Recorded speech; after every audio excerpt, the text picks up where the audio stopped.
complementaria, los tres nombres, ¿no? Donde se le da nutriente enteral, sea por vía oral, por sonda, qué sé yo, y a la par se va dando una nutrición parenteral para cubrir sus requerimientos proteicos calóricos diarios, ¿ya? Entonces se puede usar como de manera parcial o total, ¿no? Dependiendo del cuadro clínico del paciente. Y requiere una vía endovenosa especialmente preparada para su infusión, ¿no? Los catéteres venosos centrales, como vamos a ver, algunos tienen 2 lúmenes, otros tienen 3 lúmenes. Antes, ¿no? Se mencionaba que tenías que poner un catéter exclusivo para nutrición parenteral. Hoy en día ya han obviado eso, ha cambiado ese concepto y se prefiere ya no un catéter exclusivo, sino un lumen exclusivo para la nutrición parenteral. Siempre y cuando por ese catéter venoso central no haya un fármaco que esté contraindicado juntamente con la administración de NPT. Por ejemplo, la ceftriaxona, que no se debe mezclar con NPT y se debe pasar por vía periférica si es que se está usando ese catéter para nutrición parenteral, ¿no? Y recuerden que la NPT tiene una determinada osmolaridad, ¿no? Se debería medir la osmolaridad de esas soluciones que se preparan, el pH y ciertas propiedades físico-químicas. Esas propiedades físico-químicas a grandes rasgos se refiere a que, por ejemplo, algunas empresas, ¿no? Que fabrican lípidos, proteínas, vitaminas, micronutrientes, ¿no? Algunos de sus elementos, por ejemplo, he visto bastante las vitaminas, las que antes fabricaba, no me acuerdo el laboratorio, pero se tenía que cubrir con una bolsa porque era muy fotosensible, ¿no? Entonces, esas propiedades físico-químicas de la misma solución del NPT también hay unas bolsas especiales, azules, que cubren toda la solución para que la luz o solar no pues altere justamente estas propiedades físico-químicas de la NPT en adultos y sobre todo en neonatos, ¿no? Entonces, las NPT se preparan en unas bolsas especiales que son tricapa, ¿no? Que tienen 3 capas, bolsas especiales, y encima de esas bolsas de tricapa se va a cubrir otra bolsa de otro material que va a proteger de la luz, ¿no? Igualmente la bolsa tricapa protege de la luz. Entonces, lo que tienen que saber es que las soluciones de NPT tienen propiedades físico-químicas que se pueden alterar por estar en contacto con la luz solar. Ya entonces se debe de cubrir y se debe preparar en una bolsa tricapa para evitar pues la alteración de sus propiedades por la luz solar, ¿no? Entonces, como toda solución, tiene osmolaridad, tiene un pH y tiene propiedades físico-químicas que podrían alterarse con la luz solar, ¿no? Por eso se cubre. En el MINSA, por ejemplo, no hay esas bolsas azules que les menciono para cubrir las NPTs, entonces lo cubren generalmente, si es que han visto, con bolsas negras, ¿no? Lo envuelven incluso las menoclisis con bolsas negras. La misma NPT, la bolsa principal, también se envuelve con bolsas negras, ¿no? Que de alguna manera protegería la solución de NPT, pero no es lo ideal. Lo ideal es siempre tener una bolsa protectora de la marca para que tengamos una solución óptima, ¿no? La nutrición parenteral parcial, ¿no? Es también llamada, como ya les he mencionado, parcial, mixta o complementaria. Esto se da justamente cuando ya se hace un destete de la NPT total, ¿no? Si el paciente está recibiendo una NPT total, nutrición parenteral total, y ya tolera el tracto gastrointestinal, entonces se va dando mixta y finalmente se suspende la nutrición parenteral total y se queda con nutrición enteral, ¿no? Entonces es un proceso de retiro progresivo de la nutrición parenteral, llamado también destete progresivo de la nutrición parenteral, ¿no? Miren, ¿cuándo debemos iniciar nutrición parenteral complementaria, mixta o parcial? ¿No? Hay diferentes, como en este cuadro, miren, hay diferentes indicaciones de nutrición parenteral complementaria, 2016, 2015, 2011, 2018, según la Sociedad Española, ¿no? Según el SPEN, la Sociedad Europea, la Sociedad Canadiense, el ASPEN, la Sociedad Americana, el SATIM, ¿no? Que es la Sociedad Argentina, Entonces, miren, en el cuadro se ve claramente que no hay un consenso en general, ¿no? No hay un punto de corte exacto que te diría a tantos días usted tiene que pensar en iniciar nutrición parenteral complementaria o mixta, ¿no? Por ejemplo, en la SPEN, desde el año 2016 dice a los 7 a 10 días, si no se ha alcanzado más del 60% del objetivo calórico y proteico con la nutrición entera. Calidad de vida se modera. O sea, ¿qué se quiere decir acá? Si el paciente está tolerando por la vía, la nutrición enteral, pero no llega a su 100% de su requerimiento proteico calórico diario. Entonces, acá dice, si no se alcanza más del 60% a los 7 a 10 días que ese paciente esté hospitalizado y no alcanza, entonces ya podemos pensar en iniciar a la par nutrición parenteral, ¿no? En este caso mixta, para complementar ese 40% que falta de este 60%, ¿no? Para que llegue a su requerimiento proteico calórico, ¿no? En el SATI 2016, cuando el paciente presenta intolerancia gastrointestinal y no llega a cubrir los requerimientos nutricionales, se recomienda no demorar el inicio de la nutrición parenteral complementaria luego del tercer día. Mire, ellos son más agresivos, ¿no? Ellos ya no esperan 7 a 10 días, porque en 7 a 10 días ya se ha perdido, ¿no? Ya el paciente se ha desnutrido, ¿no? Ha tenido un déficit calórico, un déficit proteico, un balance nitrogenado negativo, etcétera. Pues miren, no retrasar el inicio de la nutrición parenteral complementaria, ¿no? Si el paciente presenta intolerancia gastrointestinal o no llega a cubrir sus requerimientos nutricionales, ¿no? Y luego del tercer día ponen acá, ¿no? Entonces un poquito más antes. Los europeos también son un poquito más agresivos con los días, ¿no? Los canadienses, la nutrición parenteral debe considerarse en los pacientes de alto riesgo nutricional con contraindicación relativa del inicio de la nutrición.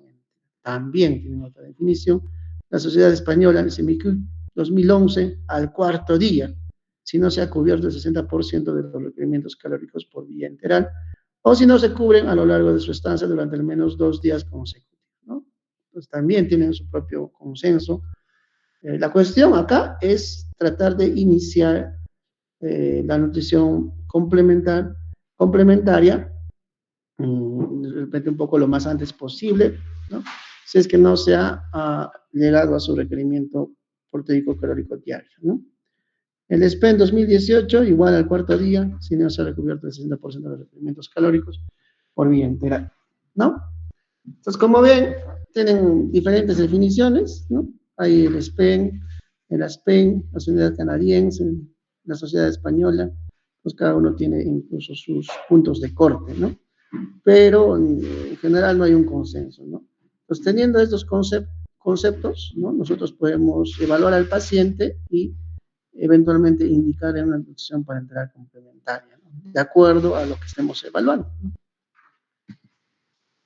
Ahí está el cuadrito que han mencionado también nuestros compañeros, ¿no? Diferencias entre nutrición parenteral versus nutrición parenteral complementaria o mixta, ¿no? Miren la osmolaridad, ¿no? Bastante, ¿no? Y acá, la nutrición parenteral, cuanto menos osmolaridad, ¿no? De 500 a 600, acá 850 hasta 2000 miliosmoles por litro. Entonces, definitivamente este va a requerir un catéter venoso central, ¿cierto? ¿Listo?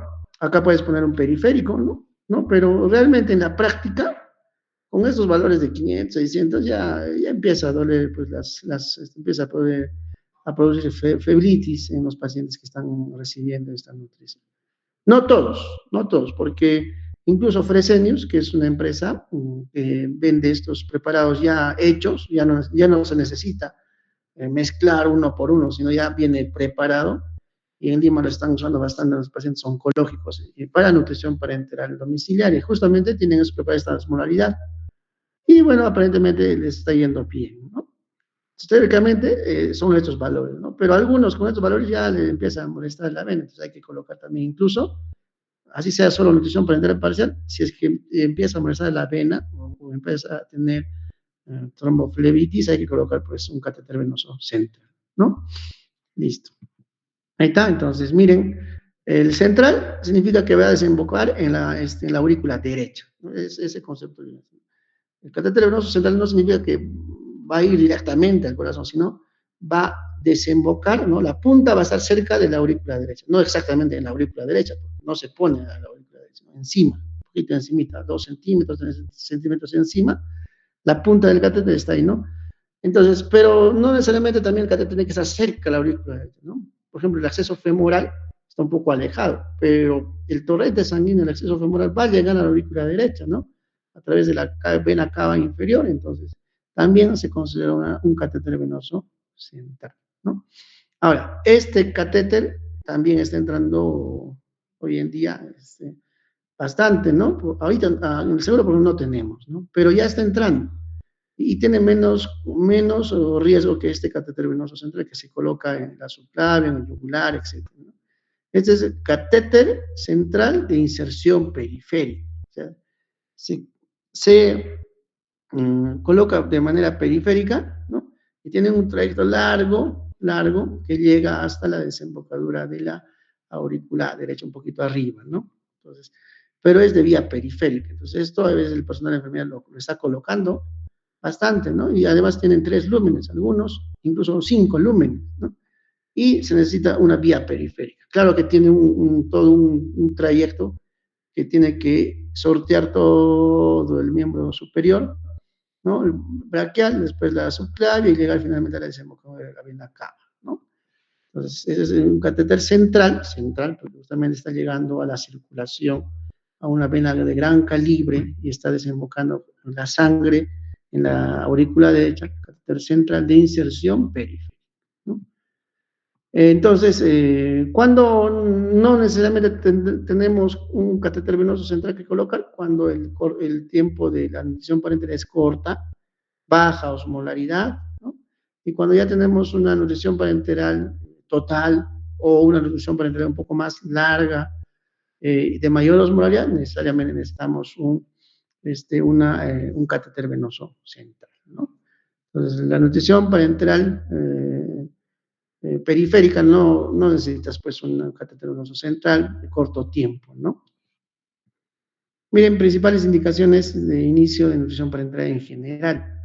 No, obstrucciones mecánicas, claro, ¿no? Porque el tracto gastrointestinal no va a estar adecuado, todo se va a regresar, más bien más cuando tienes que poner una sonda a gravedad, ¿no? Porque está ocurriendo. Oposición dinámica, los ilios postoperatorios severos, a veces son severos y el intestino no se mueve, vomitan y vomitan y vomitan, no toleran, entonces también puede ser indicación de nutrición parenteral. El postoperatorio prolongado, complicaciones, por ejemplo, las fístulas. Fístulas se usa bastante en la nutrición parenteral. Mala absorción severa y claro, diarreas no de un día, sino diarreas crónicas o diarreas agudas pero severas, más de 1500 por día, etcétera, etcétera. Vómitos incoercibles también, hemorragia digestiva, claro, hemorragia gastrointestinal, pancreatitis aguda grave, ¿no? Los pacientes con pancreatitis aguda grave, ustedes saben que hay pancreatitis aguda leve, moderadamente severa, grave, ¿no? Hay otra clasificación donde hay una pancreatitis crítica, ¿no? Las pancreatitis agudas graves generan hipertensión intraabdominal, ¿no? Ustedes saben que el páncreas está en la cavidad abdominal. Como está inflamado, empieza a hacer un proceso de reacción inflamatoria intraabdominal, adyacente está la pared intestinal, hace edema intestinal, ilio severo, hipertensión, aumento de la presión intraabdominal, y esos pacientes no van a tolerar la vía entera, ¿no? Sobre todo las pancreatitis agudas graves. No todas, pero sí la mayoría. Fístulas digestivas y deficiencias de suturas, ¿no? Las fístulas, bueno, de alto débito, pero es de difícil manejo, ¿no? De bajo débito, de mediano débito, eventualmente se podrían cerrar con una nutrición parenteral. Esofagitis, enfermedad inflamatoria intestinal, perforaciones, megacolon, estenosis a diferentes niveles, esofagitis post-quimioterapia, por ejemplo, politraumatizados, TEC severo, sepsis abdominal, peritonitis, ¿no? Contraindicaciones de nutrición enteral, recuerden, el paciente con shock, no cualquier shock, sino un shock severo, un shock refractario con inestabilidad hemodinámica, también se podría usar eventualmente NPT, ¿no? ¿Sí? ¿Por qué? Porque cuando hay un shock muy severo, la nutrición enteral puede producir procesos de perforación intestinal, incluso isquemia, ¿no? Ahora, NPT tampoco puede ser inicialmente en shock refractario, ¿no? Tienes que esperar un poquito a que se estabilice y inicias nutriente enteral, dosis trófica, y va mejorando el paciente, puedes iniciarle una mixta NPT, y si va tolerando el tracto gastrointestinal, le suspendes el NPT, ¿no? Riesgo alto de broncoaspiración, también puedes usar NPT. Ventilación mecánica no invasiva, ¿no? La no invasiva es como una máscara que te ponen en la cara y no permite que uno consuma alimentos, ¿no? NPT también, anorexia nerviosa, ¿no? O secundaria, quimioterapia, radioterapia, ¿no? Ustedes saben que las quimios, las radios son altamente, lesionan bastante el tracto gastrointestinal. También en el preoperatorio, recuerden, ¿no? El preoperatorio también se pide en nutrición parenteral, ¿no? De un paciente, por ejemplo, que está con una hipoalbuminemia severa, desnutrido. Entonces, NPT preoperatorio, unos 6 días, 7 días, mejora el pronóstico del acto operatorio, ¿no? Sobre todo en aquellos pacientes que van a tener unas cirugías grandes, mayores, ¿no? Pacientes que van a ser sometidos, por ejemplo, a resecciones intestinales grandes o hemicolectomías, pacientes que tienen tumores, gastrectomías, etcétera. Ellos se puede dar nutrición parenteral prequirúrgica, ¿no? Intolerancia a la nutrición enteral o ingesta insuficiente, como ya hemos visto, ¿no? Entonces, todo eso se debe evaluar en ese momento. Y específicamente en el paciente crítico, ¿no? Está sangrado gastrointestinal activo, claro, isquemia mesentérica, obstrucciones intestinales, síndrome compartimental abdominal, ya les he mencionado, sobre todo en las pancreatitis agudas, graves, críticas, muchas veces desencadenan este síndrome compartimental abdominal, que ya realmente es de alta mortalidad el síndrome compartimental abdominal. Ahí tienen que abrir el abdomen para descomprimir, ¿no? Resecciones masivas del intestino delgado, intestino corto, por ejemplo, que están ya, no hay trasplante de intestino, pues intestino corto o ultra corto, pues está destinado a recibir nutrición parenteral de por vida, insuficiencia intestinal grave, distensión abdominal grave, diarreas graves. Miren, por ejemplo, acá es una isquemia mesentérica.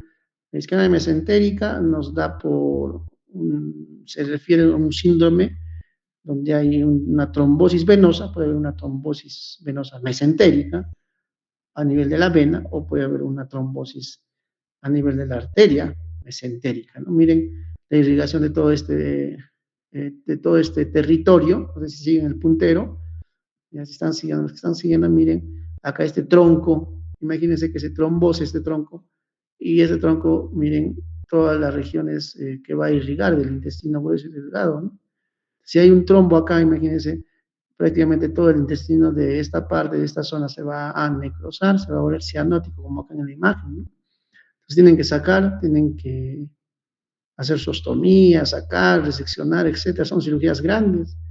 Y después el paciente no va a tolerar, pues si tiene un intestino corto, no le han reseccionado. Pues en estos casos, pues la NPT está indicada, ¿no? Pero claro, esta imagen de una isquemia mesentérica, miren cómo se necrosa, ¿no? Por trombosis, pacientes fibriladores, por ejemplo, pueden hacer esto, o aquellos que se dializan, ¿no? Diabéticos, o aquellos dolores abdominales intensos que no se ven con analgésicos, y no hay apendicitis, no hay colecistitis, sí del dolor, lo más probable es que sea una trombosis mesentérica, ¿no? De la arteria o de la vena, y cuando abren encuentran pues todo el intestino isquemizado, ¿no? Entonces hay que reseccionar y después pues la nutrición parenteral está indicada en estos casos, ¿no? Estos pacientes salen a veces chocados, ¿no? En shock, se inicia nomás la nutrición bajita y luego poco a poco se va complementando, ¿no? El síndrome de hipertensión intraabdominal, bueno, no es el tema de discusión, pero recuerden que hay un aumento de la presión intraabdominal acá en el abdomen, casito, y por pancreatitis, por ejemplo, ¿no? Que produce una hipertensión intraabdominal tan severa que puede incluso producir falla renal, porque al ladito nomás están los riñones y la vena renal, comprime la vena renal, hacen falla renal, eh, comprimen el intestino, hacen hilio severo, no toleran la dieta por sonda, a pesar que el tracto gastrointestinal estructuralmente está, digamos, continuo, no hay perforación, entonces igual no toleran, ¿no? Entonces en el síndrome de hipertensión intraabdominal tienes que medir la presión intraabdominal, se inserta un catéter en la vejiga, una sonda, perdón, en la vejiga, y mide pues, la presión, ¿no? Y hay diferentes grados, ¿no? Grado 1 de 10 a 15 milímetros de mercurio, grado 2 de 16 a 25, grado 3 de 26 a 35 y grado 4 más de 35, ¿no? Acá cuando están más de 25 más o menos ya tienen que abrir el abdomen para poder liberar, porque si no el paciente va a ser mayor presión intraabdominal, va a ser falla renal, falla multiorgánica y pues va a fallecer, ¿no? Igual el pronóstico de los pacientes con pancreatitis grave que llegan a hipertensión intraabdominal la mortalidad es alta. En cuanto a los macronutrientes de la nutrición parenteral, ¿no? Las tres moléculas más importantes de la nutrición parenteral son carbohidratos, lípidos y proteínas. Como es nutrición parenteral, o sea, son fármacos ya preparados que van a pasar directamente a la vena, entonces no vamos a tener pues, proteínas, pues polímeros enteros, ya tienen que ser aminoácidos, ¿no? Aminoácidos. Los lípidos también no van a ser lípidos de cadena pues muy larga, no van a ser de cadena corta, los de cadena media, ¿no? Ya lo más pequeño posible para que pase directamente al torrente sanguíneo. Y los hidratos de carbono, el representativo es la dextrosa, ¿no? Nosotros usamos para NPT, no usamos pues cualquier dextrosa, usamos una dextrosa al 50%, ¿ya? No sé si habrán visto terapias, cuando han rotado, han visto dextrosa al 5%, al 10%, ¿no? Pero en NPT usamos dextrosa al 50%, ¿ya? Entonces, miren, la dosis en general, para una NPT estamos hablando de manera general, porque cada paciente es específico, ¿no? Por ejemplo, el gran quemado, el TEC severo, el intestino corto con sepsis, el shock séptico, el paciente con hemodiálisis, etcétera, etcétera. Entonces, cada paciente, su requerimiento es diferente. Por eso es bueno saber siempre rangos, más que un solo valor. Entonces, la dosis de hidratos de carbono, de dextrosa en este caso, y que tenemos dextrosa al 50%, de 1.5 a 5 gramos por kilo por día. Y la tasa de infusión de carbohidratos no debe superar los 4 a 5 miligramos por kilo por minuto. Esto es muy importante. Este valor de 4 a 5 miligramos por kilo por minuto es la famosa BIC, que lo usan bastante en neonatología, ¿no? En adultos lo hacemos de otra manera, la NPT, pero también lo podemos hacer a través del BIC, ¿no? El BIC es la VIG, ese es BIC. Esa es la velocidad de infusión de glucosa. Esto es la velocidad de infusión de glucosa. No debe superar los 4 a 5 miligramos por kilo por minuto. Es facilito de sacar. Por ejemplo, tú le das dextrosa al 50%, ¿no? Digamos, 200 gramos de dextrosa le estás dando, ¿no? Ahí vamos a preguntar, para que tengan, a ver si, para que no se pierdan, quiero saber si tienen algunos conceptos claros.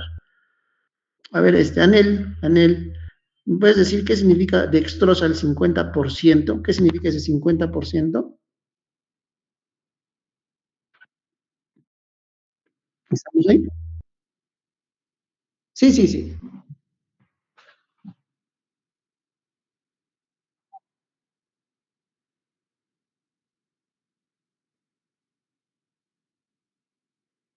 Ya, no, no, no, en este caso no estamos hablando, no me he dejado entender. ¿Qué significa, por ejemplo, a ver, de una solución que conocen bastante? Solución fisiológica. ¿Qué significa cloruro de sodio al 0.9%? ¿Qué significa eso?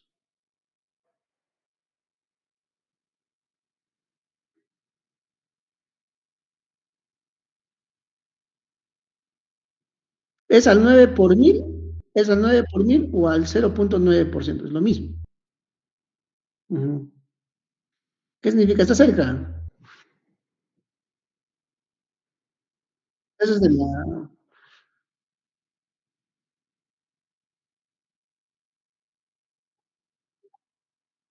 más o menos, no. A ver, ¿qué significa, por ejemplo, dextrosa al 50%, dextrosa al 5%, cloruro de sodio al 9 por mil o al 0.9%, que es lo mismo, cloruro de sodio al 20%, cloruro de potasio al 20%? ¿Qué significa? O sea, recuerden que hay soluciones de volumen a volumen, soluciones de peso-volumen, ¿no? Entonces, ¿qué significa que cuando yo hablo de dextrosa al 50%? ¿Alguien me puede decir, a ver, Daphne, ¿está? Daphne no está. Daphne no está. Daphne Gavina Vargas Córdoba está. La doctora Daphne no está. Bueno, vamos a considerar eso, ¿ah? ¿Ya? Daphne no está. Rodrigo está. Rodrigo. Rodrigo. Ya no hay nadie.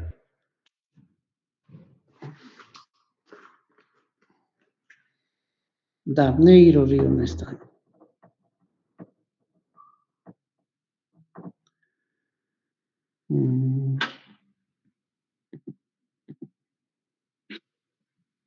Álvaro está. Álvaro. Tampoco está Álvaro. ¿Qué es esto? Brian está. Presente, doctor. Brian, está. Doctor, a ver, ¿qué significa dextrosa al 50% o cloruro de sodio al 20%, por ejemplo? Eso ya han visto bastante, ¿no? Bueno, sería una solución hipertónica, doctor. Ya, está Que hay bien, más pero ¿qué significa concentración. 20%? ¿Qué significa? O sea, ¿cuántos gramos, por ejemplo, hay de, si yo te digo, hay un cloruro de sodio del 20% y el cloruro de sodio del 20% viene de 20 ml? Entonces, ¿cuántos gramos de cloruro de sodio hay? A eso me refiero. ¿Qué significa 20%? Porque eso tenemos que saber para poder preparar NPT, porque vamos a hacer una sesión de preparación de NPT, ¿no? Brian, ¿qué significa 20%? ¿Algo? ¿Alguna idea? A ver, Analí. ¿Analí está?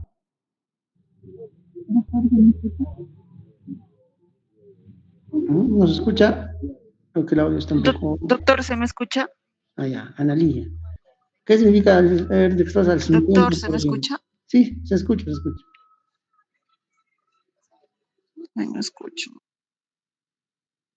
No escucha, bueno. Ya, por lo menos ha contestado. A ver. ¿Alesa está? Sí, doctor, presente. Alesa, ¿qué significa 20? A ver, cloruro de sodio al 20% o dextrosa al 50%, ¿qué significa?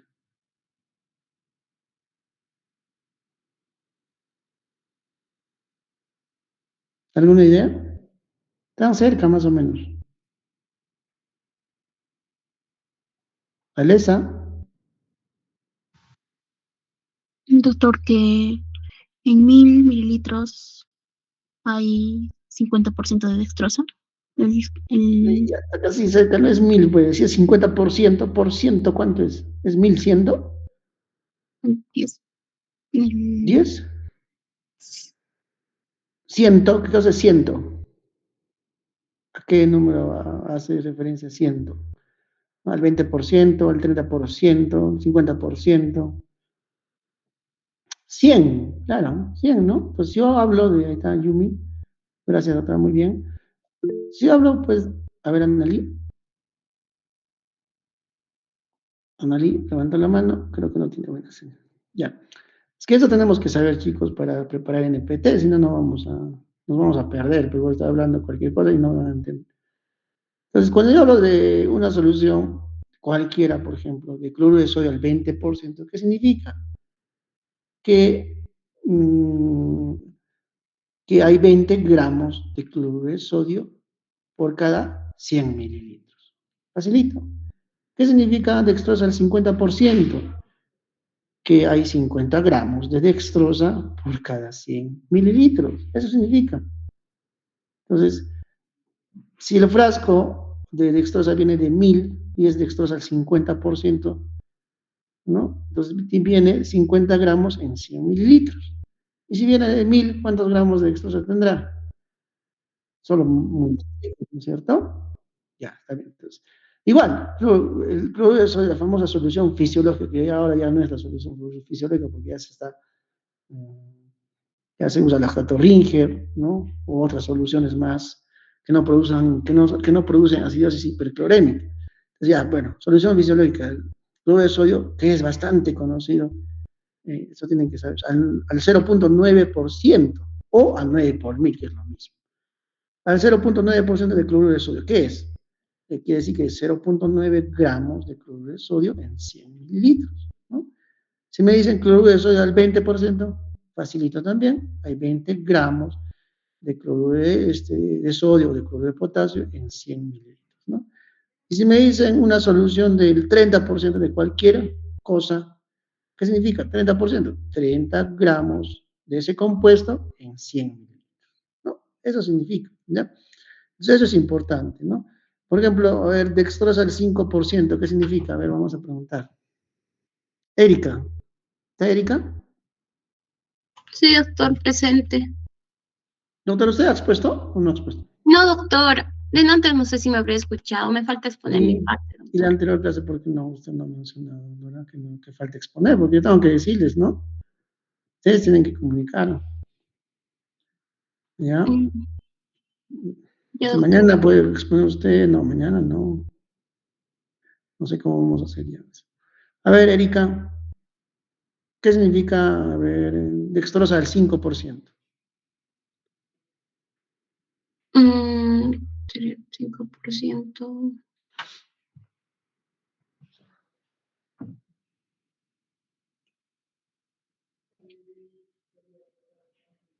Te he explicado, ¿no? Sí, doctor. Sería 500 mililitros, doctor. No. Mira, te explico otra vez, a ver, Erika. Si yo digo cloruro de sodio al 20%, significa que hay 20 gramos de cloruro de sodio en 100 mililitros. Entonces, ¿qué significa dextrosa al 5%?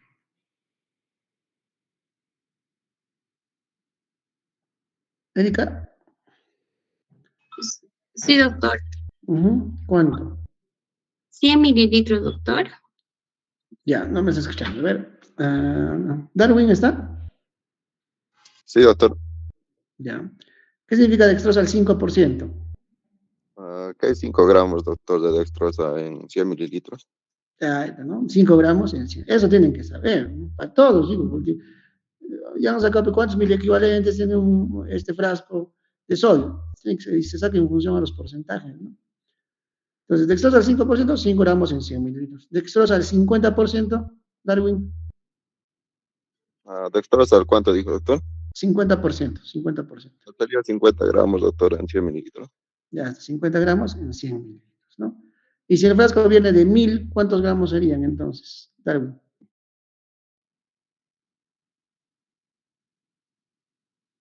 Seguiría siendo igual, doctor. ¿Mm? No lo entendí bien, doctor. A ver. Ya, mira, si te digo dextrosa al 50%, significa que hay 50 gramos en 100 mililitros. Si el frasco viene de 1000, ¿cuántos gramos de dextrosa habrá, pues? ¿Alguien quiere participar? Alan, a ver. A 500 gramos, 500 doctor. gramos. Facilito. ¿Ya? Entonces, no se olviden de eso, ¿no? Porque para preparar NPT, vamos a hacer NPT, ¿no? Por eso me gustaría hacer un taller de preparación de NPT, porque son reglas, o sea, son reglas de tres nada más, ¿no? Regla de tres, multiplicar y dividir nada más, ¿no?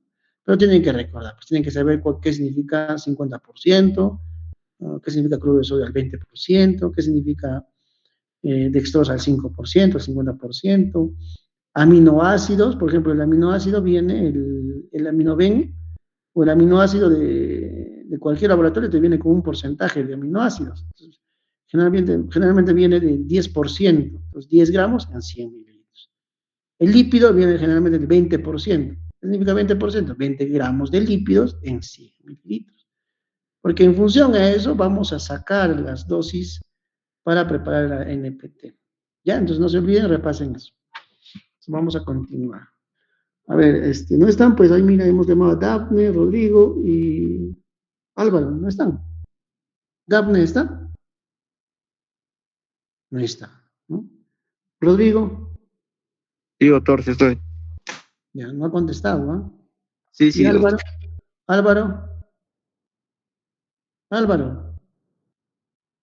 Bueno, Álvaro no está, ¿no? Es lo malo de la virtualidad. Ya. Entonces, ¿Álvaro o no es Álvaro?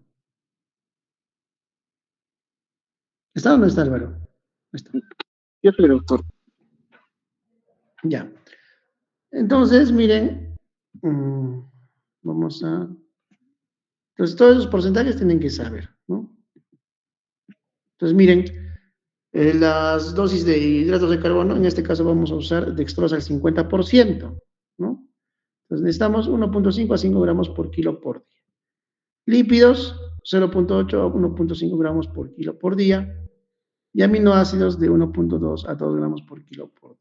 ¿No? Eso es variable también, ¿no? Hay un punto, no hay, son un poquito, estos valores son movibles, ¿no? Y como les he mencionado, la velocidad de infusión de glucosa es muy importante, sobre todo en neonatos, ¿no? Que no debe superar los 4 a 5 miligramos por kilo por día. Hay otro valor de la velocidad de infusión de glucosa en neonatos, ¿ya? Este es para adultos. Entonces, la dosis de la velocidad de infusión de glucosa, ¿no? Individualizar según evolución clínica, ¿no? Y la VIG, que es la velocidad de infusión de glucosa, se usa bastante en la preparación del NPT para neonatos, ¿no? Entonces, miren, las fuentes de lípidos que tenemos del NPT, vienen los preparados, generalmente vienen del aceite de soya, aceite de oliva, los triglicéridos de cadena media vienen del aceite de coco o aceite de palma, también vienen los lípidos de aceite de pescado. De ahí que algunos pacientes que son alérgicos al pescado podrían reaccionar podrían tener alguna reacción alérgica a la NPT por el lípido, ¿no? Que viene de aceite de pescado. Pero no suele suceder porque estos vienen más procesados, ¿no? No es que del pescado le sacan el aceite, no, sino vienen, pues, todo un proceso, ¿no? Pero pues, se podría dar el caso. Hemos tenido algún paciente que ha hecho una alergia, pero no al NPT, sino a un preparado, un osmolay, que tenía pues aceite, lípidos en base a aceite de pescado, ¿no? Fuente de carbohidratos para NPT, ya les he dicho, usualmente usamos dextrosa al 50%, miren, 50%, 50 gramos de dextrosa en 100 mililitros, facilito. Hay dos tipos de dextrosa 50, la anhidra y la no anhidra. La no anhidra es la que más usamos. La anhidra, ¿no? 1 gramo de esta tiene 4 kilocalorías.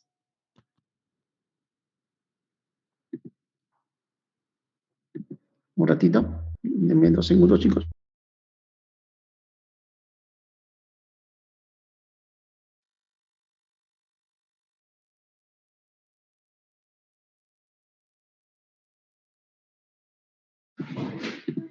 Perdonen. ¿Listo? Entonces vamos a...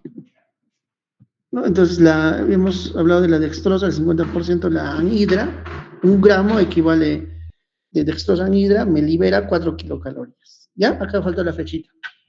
Vamos a ponerla, ¿ya? ¿Listo? Y 1 gramo de la dextrosa no anhidra me libera 3.4 kilocalorías. ¿Ya? Y de los aminoácidos, los preparados de aminoácidos, pues tienen soluciones de aminoácidos totales, no puros. Entonces, estos 3 componentes son los principales de la nutrición parenteral. A eso se agrega electrolitos, ¿no? Por ejemplo, gluconato de calcio, se puede agregar cloruro de sodio al 20%, cloruro de sodio al potasio al 20%, se puede agregar fosfocalium, se puede agregar micronutrientes, tacutín, se puede agregar vitaminas, etcétera, etcétera. ¿Ya? Pues miren, la nomenclatura de los ácidos grasos y de los triglicéridos, ¿no? Vienen así en los insertos de los preparados, ¿no? Sea cualquiera de la empresa que sea, ¿no? De cadena corta, menos de 4 átomos de carbono, ácidos grasos, triglicéridos de cadena media, de 6 a 12 átomos de carbono, y ácidos grasos, triglicéridos de cadena larga, más de 14 átomos de carbono. Recuerden los dobles enlaces, ¿no? ¿Por qué se llaman omega 6? ¿No? ¿Por qué se llaman omega 9, omega 3? Porque justamente en omega 3, ¿por qué se llama omega 3? Porque el doble enlace, el primer doble enlace está en el carbono 3. Igual omega 6, el primer doble enlace está en carbono 6 y omega 9, el primer doble enlace está en carbono 9, ¿no? Igual, en función a la cadena de dobles enlaces, ¿cuántos dobles enlaces tienen?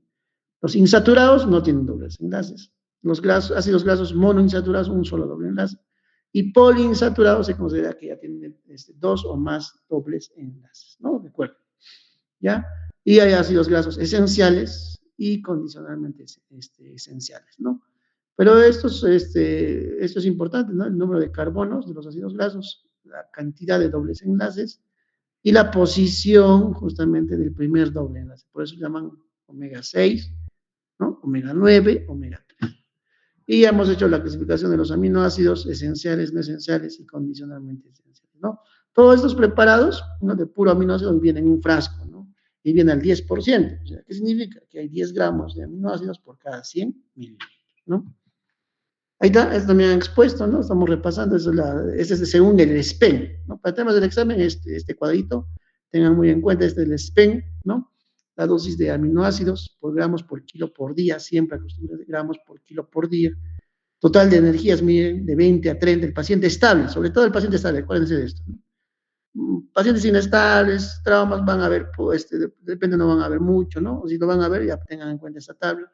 No, pero me interesa que sepan del paciente estable, ¿no? Estable que está en piso en hospitalización, estable hemodinámicamente, no está chocado, puede tener una neumonía localizada, está con antibiótico, qué sé yo, o un paciente que va a recibir NPT en preoperatorio, ¿no? En su posoperatorio, etcétera. Paciente estable, ¿no? Miren los rangos de proteínas de 0.8 a 1.5 gramos por kilo por día.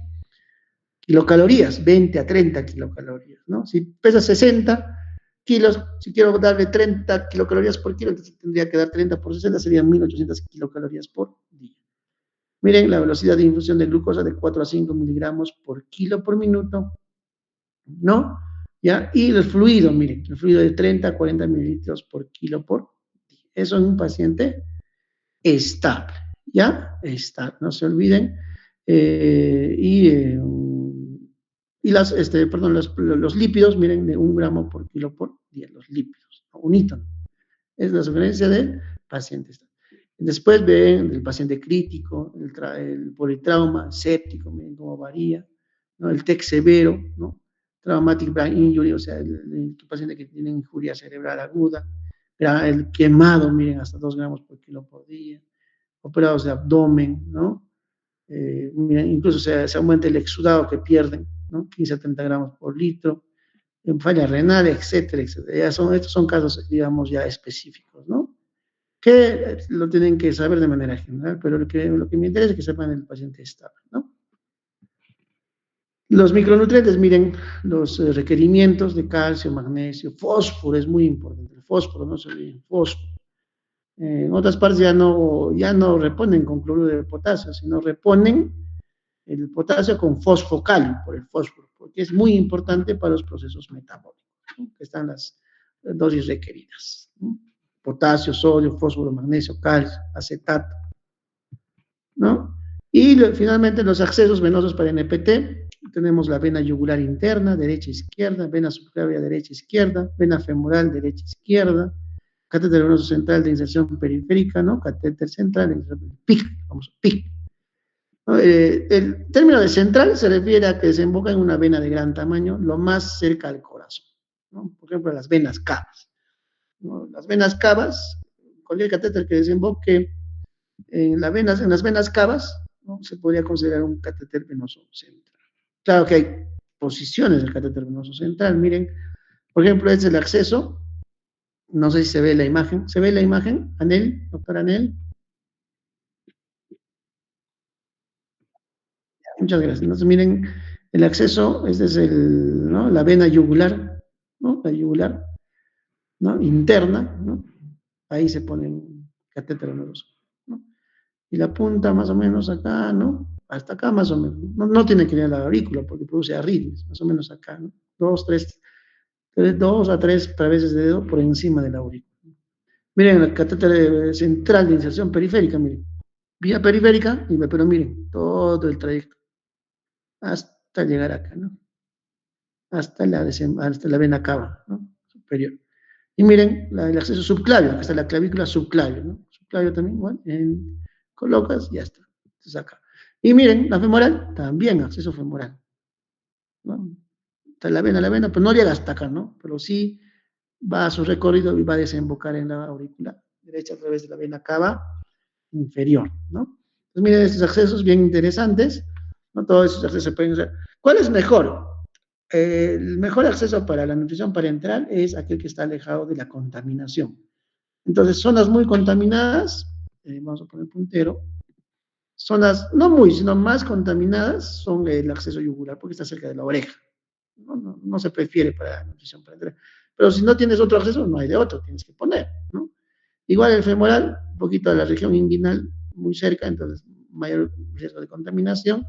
Entonces no se prefiere, de preferencia de repente un PIC o un catéter venoso central de acceso subclavio, en este caso derecho. Puede ser izquierdo también, ¿no? De preferencia porque está alejado de la oreja, no hay mayor contaminación en esta zona, pero comparado con la vía femoral, sí, acá sí hay mayor contaminación, igual acá también mayor contaminación, ¿no? ¿Y está? Miren, ¿no? Cómo se insertan los catéteres, ¿no? Vena subclavia, yugular, ¿no? Subclavia izquierda, yugular izquierda, derecha, derecha, ¿no?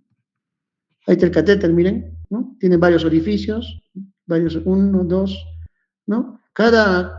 Estos son los, ¿no? Uno, dos, tres, este es un catéter venoso central, ¿no? 3 lúmenes, este es un lumen, 2 lúmenes, 3 lúmenes, ¿no? Y cada uno desemboca en un punto diferente, ¿no? Este también en un punto diferente. Entonces, hay catéteres de un solo lumen, de uno solo, entonces ahí, por ahí se pasa a NPT, ¿no? Pero si hay de 3 lúmenes, solo se necesita un lumen exclusivo para NPT, ¿no? Exclusivo. Lo demás lo puedes usar para otros tratamientos, que no estén contraindicados como el uso de NPT, ¿no? ¿Ya? Entonces son diferentes calibres. Y la preparación lo vamos a hacer en las siguientes clases, ¿ya? Hasta ahí nomás vamos a hacer el examen mañana. ¿Ya? ¿Alguna pregunta?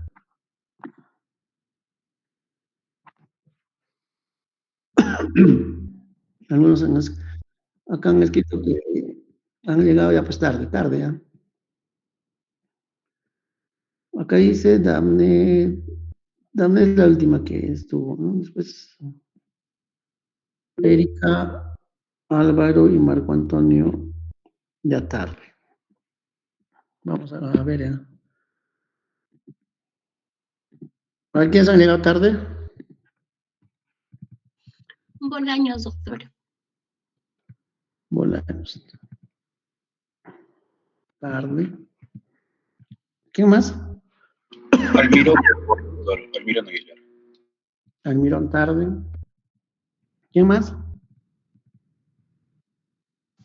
Vivanco, doctor, por favor. ¿Qué apellido? Vivanco. Vivanco. Doctor, usted también tiene faltas, ¿ah? Ah, listo. ¿Alguien más? Doctor Díaz, por favor. Díaz.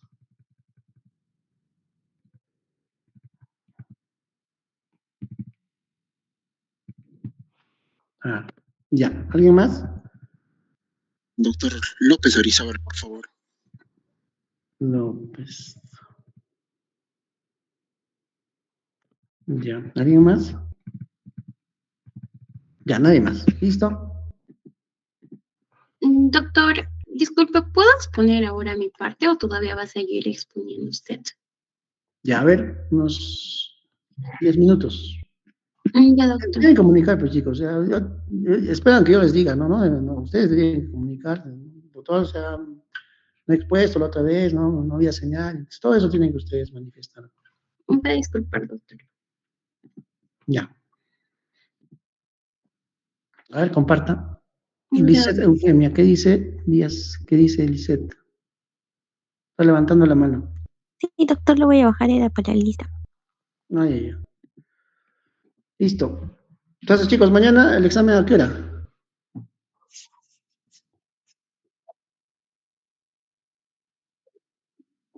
Ya, entonces, antes nos vamos a conectar, ¿ya? Entonces, vamos a dar un tiempo, van a leer las preguntas, y bueno, si hay observaciones, pues hay que, ese momento pregunta, ¿no?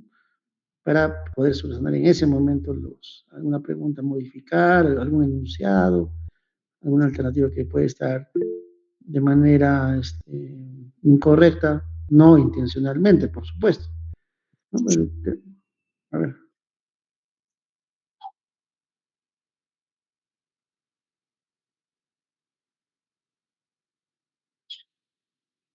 Siete tipos, pues ya saben que tenemos clases. ¿Por qué programan a las 5?